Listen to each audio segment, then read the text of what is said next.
Okay, here we go. We made it to May 3rd. La la la. So this video, I'm going to go through May 3rd, 1 through 4.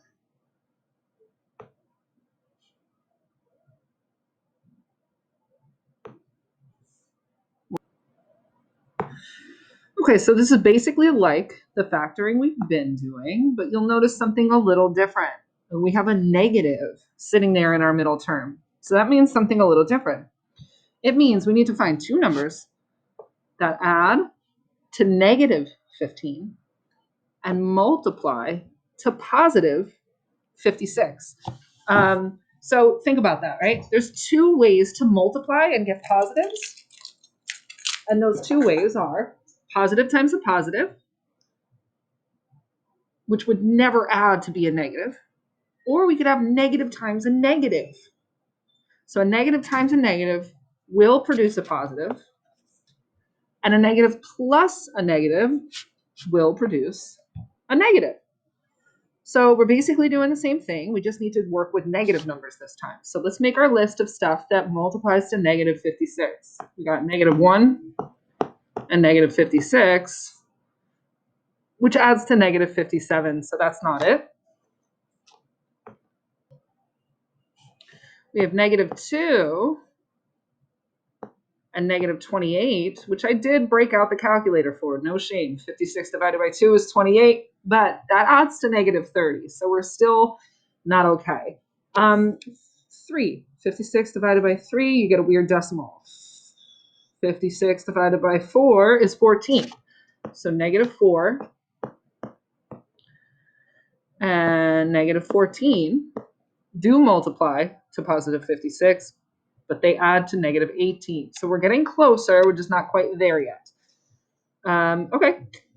5 does not go into 56. 6 does not go into 56, right? If 3 doesn't, 6 definitely doesn't. 56 divided by 7 is 8. So negative 7 times negative 8 multiplies to positive 56 and adds, right? You owe me $7. You borrow 8 more. You would owe me 15. These are our magic numbers. So when you break it up after you do this factoring, you have n minus 7, n minus 8. And those are our numbers. All right, so once again, we have this negative in the middle. So we're going to need two negative numbers because that will multiply to a positive and add to a negative. So adding to negative 9, multiplying to positive 8. So let's try negative 1 times negative 8. And right there we have our numbers. That was nice and quick, easy.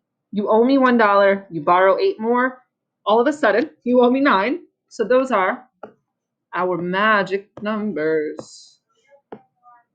N minus 1, n minus 8. Of course, you could have written it n minus 8, n minus 1.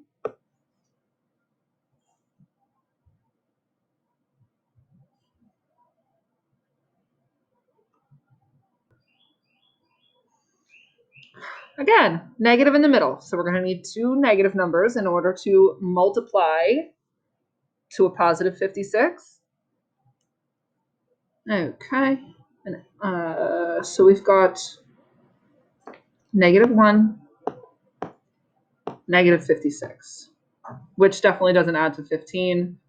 Negative 2, negative 28. Also no.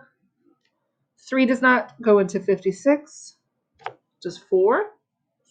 So you would say, okay, does 4 go in? So you say 56 divided by 4 is 14.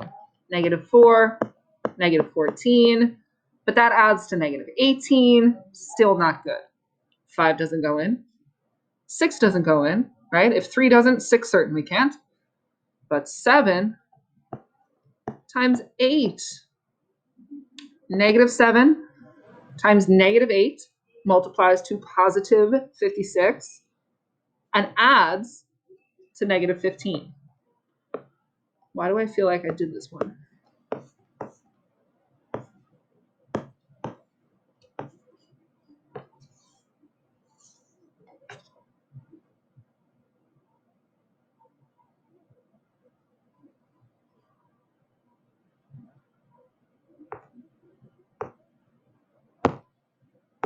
Okay, last question for the video. Again, we have this negative in the middle. So we need two negative numbers. So -1, -10. 10. So those multiply to a positive 10. And they add to -11. You owe me $1, you borrow 10 more, you owe me 11. So right here, we're already done with this.